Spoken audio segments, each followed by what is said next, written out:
Railway ಪರೀಕ್ಷೆಯಲ್ಲಿ ಕನ್ನಡ ನಿರ್ಲಕ್ಷ್ಯಕ್ಕೆ ಸಿಡಿದೆದ್ದಿದೆ ಕರವೇ. ನಾಳೆ ನಾರಾಯಣಗೌಡ ನೇತೃತ್ವದಲ್ಲಿ ಹೋರಾಟಕ್ಕೆ ನಿರ್ಧಾರ ಮಾಡಿದ್ದು, ರೈಲ್ವೆ ಇಲಾಖೆ ವಿರುದ್ಧ ಉಗ್ರ ಪ್ರತಿಭಟನೆಗೆ ಕರವೇ ಸಜ್ಜಾಗಿದೆ. ರೈಲ್ವೆ ಇಲಾಖೆ ದ್ವಿಭಾಷಾ ನೀತಿ ವಿರುದ್ಧ ಹೋರಾಟಕ್ಕೆ ಸಜ್ಜಾಗಿದ್ದು, ಡಿ ಗ್ರೂಪ್ ಪರೀಕ್ಷೆ ಆಯಾ ರಾಜ್ಯದ ಭಾಷೆಗಳಲ್ಲೇ ಇರಬೇಕು. ಇಂಥದ್ದೊಂದು ಆದೇಶ ಇದ್ರೂ ಯಾಕೆ ಪಾಲನೆ ಮಾಡಿಲ್ಲ? ಕರ್ನಾಟಕದಲ್ಲಿ ಕನ್ನಡಿಗರಿಗೆ ಕನ್ನಡದಲ್ಲೇ ಪರೀಕ್ಷೆ ಯಾಕಿಲ್ಲ? ಇಂಗ್ಲಿಷ್ ಹಿಂದಿಯಲ್ಲಿಯೇ ರೈಲ್ವೆ ಪರೀಕ್ಷೆ ಬರೆಸಿದ್ದು ಯಾಕೆ? ಕರ್ನಾಟಕ ರಕ್ಷಣಾ ವೇದಿಕೆ ಅಧ್ಯಕ್ಷ ನಾರಾಯಣಗೌಡ ಪ್ರಶ್ನೆ ಇದು. ನಾಳೆ ಬೆಂಗಳೂರು, ಹುಬ್ಬಳ್ಳಿ, ಮೈಸೂರಿನಲ್ಲಿ ಕರವೇ ಪ್ರತಿಭಟನೆ ಹಮ್ಮಿಕೊಂಡಿದೆ.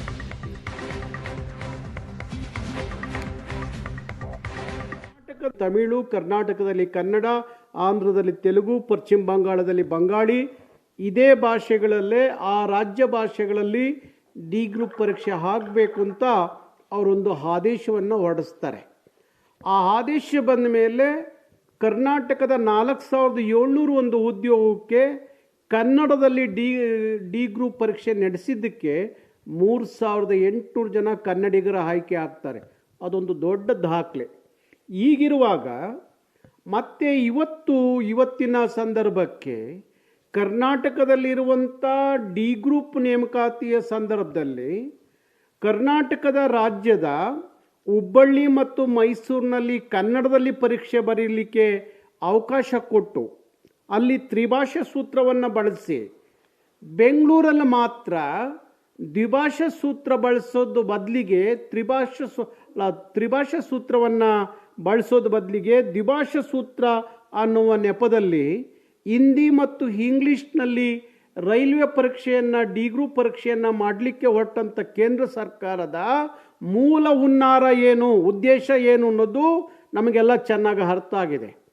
ರೈಲ್ವೆ ಇಲಾಖೆ ವಿರುದ್ಧ ಉಗ್ರ ಪ್ರತಿಭಟನೆಗೆ ಕರವೇ ಸಜ್ಜಾಗಿದೆ. ರೈಲ್ವೆ ಇಲಾಖೆ ದ್ವಿಭಾಷಾ ನೀತಿ ವಿರುದ್ಧ ಹೋರಾಟಕ್ಕೆ ಸಜ್ಜಾಗಿದ್ದು, ಡಿ ಗ್ರೂಪ್ ಪರೀಕ್ಷೆ ಆಯಾ ರಾಜ್ಯದ ಭಾಷೆಗಳಲ್ಲೇ ಇರಬೇಕು. ಇಂಥದ್ದೊಂದು ಆದೇಶ ಇದ್ರೂ ಯಾಕೆ ಪಾಲನೆ ಮಾಡಿಲ್ಲ? ಕರ್ನಾಟಕದಲ್ಲಿ ಕನ್ನಡಿಗರಿಗೆ ಕನ್ನಡದಲ್ಲೇ ಪರೀಕ್ಷೆ ಯಾಕಿಲ್ಲ? ಇಂಗ್ಲಿಷ್ ಹಿಂದಿಯಲ್ಲಿಯೇ ರೈಲ್ವೆ ಪರೀಕ್ಷೆ ಬರೆಸಿದ್ದು ಯಾಕೆ? ಕರ್ನಾಟಕ ರಕ್ಷಣಾ ವೇದಿಕೆ ಅಧ್ಯಕ್ಷ ನಾರಾಯಣಗೌಡ ಪ್ರಶ್ನೆ ಇದು. ನಾಳೆ ಬೆಂಗಳೂರು, ಹುಬ್ಬಳ್ಳಿ, ಮೈಸೂರಿನಲ್ಲಿ ಕರವೇ ಪ್ರತಿಭಟನೆ ಹಮ್ಮಿಕೊಂಡಿದೆ.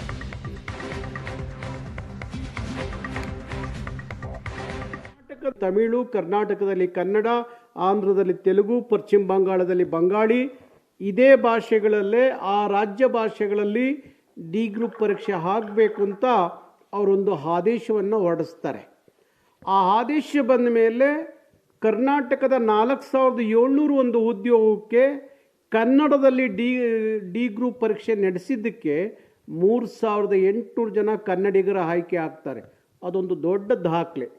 ಈಗಿರುವಾಗ ಮತ್ತೆ ಇವತ್ತಿನ ಸಂದರ್ಭಕ್ಕೆ ಕರ್ನಾಟಕದಲ್ಲಿರುವಂಥ ಡಿ ಗ್ರೂಪ್ ನೇಮಕಾತಿಯ ಸಂದರ್ಭದಲ್ಲಿ ಕರ್ನಾಟಕದ ರಾಜ್ಯದ ಹುಬ್ಬಳ್ಳಿ ಮತ್ತು ಮೈಸೂರಿನಲ್ಲಿ ಕನ್ನಡದಲ್ಲಿ ಪರೀಕ್ಷೆ ಬರೀಲಿಕ್ಕೆ ಅವಕಾಶ ಕೊಟ್ಟು ಅಲ್ಲಿ ತ್ರಿಭಾಷಾ ಸೂತ್ರವನ್ನು ಬಳಸಿ, ಬೆಂಗಳೂರಲ್ಲಿ ಮಾತ್ರ ದ್ವಿಭಾಷಾ ಸೂತ್ರ ಬಳಸೋದು ಬದಲಿಗೆ ತ್ರಿಭಾಷಾ ಸೂತ್ರವನ್ನು ಬಳಸೋದು ಬದಲಿಗೆ ದ್ವಿಭಾಷಾ ಸೂತ್ರ ಅನ್ನುವ ನೆಪದಲ್ಲಿ ಹಿಂದಿ ಮತ್ತು ಇಂಗ್ಲೀಷ್ನಲ್ಲಿ ರೈಲ್ವೆ ಪರೀಕ್ಷೆಯನ್ನು ಡಿ ಗ್ರೂಪ್ ಪರೀಕ್ಷೆಯನ್ನು ಮಾಡಲಿಕ್ಕೆ ಹೊರಟಂಥ ಕೇಂದ್ರ ಸರ್ಕಾರದ ಮೂಲ ಹುನ್ನಾರ ಏನು, ಉದ್ದೇಶ ಏನು ಅನ್ನೋದು ನಮಗೆಲ್ಲ ಚೆನ್ನಾಗಿ ಅರ್ಥ ಆಗಿದೆ.